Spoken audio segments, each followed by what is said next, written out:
राजधानी न्यूज, मैं हूं जूही और आइए नजर डालते हैं अब तक की सबसे बड़ी खबर पर। सरायकेला जिले के गम्हरिया प्रखंड स्थित स्वर्णरेखा परियोजना अंतर्गत गांजिया बराज कंट्रोल रूम में पर गुरुवार को अभियंता दिवस धूमधाम से मनाया गया। कार्यक्रम के दौरान भारत रत्न एम विश्वेश्वरैया की प्रतिमा पर माल्यार्पण करते हुए श्रद्धा सुमन अर्पित की गई। कार्यक्रम में मुख्य अतिथि के रूप में परियोजना ईचा गालुडी कॉम्प्लेक्स के मुख्य अभियंता गोपाल जी शामिल हुए। विशिष्ट अतिथि के रूप में सरायकेला उपायुक्त अरवा राजकमल शामिल हुए। कार्यक्रम में मुख्य अभियंता गोपाल जी ने कहा कि गांजिया बराज परियोजना इस क्षेत्र के लिए अहम है, क्योंकि गांजिया बराज परियोजना से सिंचाई को बढ़ावा मिलेगा, जिससे स्थानीय किसान समृद्ध होंगे। किसान समृद्ध होगा तो देश समृद्ध होगा। विशिष्ट अतिथि उपायुक्त अरवा राजकमल ने कहा कि इंजीनियर के डिक्शनरी में ना शब्द को स्थान नहीं है। उन्होंने गांजिया बराज को राज्य के नंबर 1 सिंचाई परियोजना में शामिल होने की बात कही। उन्होंने कहा कि वे खुद भी एक इंजीनियर हैं और IIT मद्रास से इंजीनियरिंग किया है। उपायुक्त ने बताया कि जिलिंगोड़ा में 150 करोड़ का छोटा बांध बनेगा, जिससे खेतों में पानी जाएगा। उपायुक्त ने कहा कि स्थानीय लोगों के मांग पर गांजिया में जल्द ही एक TOP की स्थापना होगी। आयोजित अभियंता दिवस कार्यक्रम का संचालन कार्यपालक अभियंता कुमार अरविंद ने किया।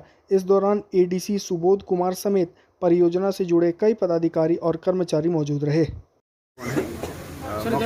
मोक्षगुंडम विश्वेश्वरैया जी का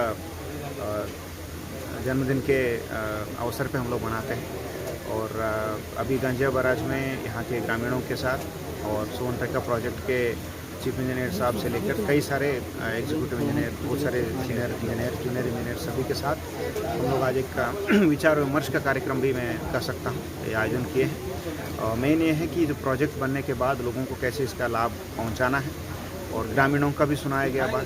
एट द सेम टाइम जो आज के दिन में अगर आप देखेंगे तो जो इंजीनियर्स से जो एक्सपेक्टेशन है समाज का वो बढ़ चुका है। At the same time engineers को जो रेस्पेक्ट समाज में मिलना चाहिए उसमें थोड़ा कमी कहीं कहीं होता है। एक रेस्पेक्ट के साथ पब्लिक को भी इंजीनियर्स को ट्रीट करने की आवश्यकता है। कभी कभी चिटपुट घटना हो जाता है जहाँ इंजीनियर के साथ मारपीट कर देते हैं, जबकि वो जो आज के दिन में जो उपलब्ध नहीं है उसको वो ड्रीम करके एक प्रोजेक्ट बनाते हैं, लोगों तक उस योजना का लाभ पहुंचाते हैं। इसीलिए आज उनके प्रति एक रेस्पेक्ट की भावना भी लोगों के बीच में बढ़ना चाहिए। इसीलिए इंजीनियर्स डे के दौरान संबंधित इंजीनियर्स को मोटिवेट करने के साथ साथ जो इस जिला के लिए जो फ्यूचर प्रोजेक्ट्स हैं, स्पेशली इरिगेशन विभाग के संबंधित जो प्रोजेक्ट्स हैं उसका लाभ लोगों तक कैसे ले जाएं और कम से कम लैंड एक्विजिशन करते हुए लोगों के ज़मीन की आवश्यकता नहीं पड़ना चाहिए और एग्जिस्टिंग टेक्नोलॉजी नहीं, नया टेक्नोलॉजी का यूज़ करते हुए कैसे हम लोग एक एक खेत तक पानी पहुंचाएं, इसी बात के बारे में विचार विमर्श हुआ। मैं जिला प्रशासन की ओर से भी सभी जिला के अभियंताएं जो सरकारी सेवा में हैं और गैर सरकारी सेवा में भी हैं, सभी को मैं इंजीनियर्स डे का हार्दिक शुभकामनाएं साहब का बहुत आभार रहा कि उन्होंने अपना बहुमूल्य समय दिया। ये लोग का एक मिनट का प्रोग्राम रहता है, फिर भी उन्होंने अपना बहुमूल्य समय निकाल कर दिया और यहाँ पर बैराज का काम पूरा हो गया है। अगले साल हम लोग का टारगेट है कि खरीफ के पहले हम लोग खेत में पानी पहुँचा दें। और इस बार जो नहर बन रहा है वो नए कंसेप्ट में बन रहा है।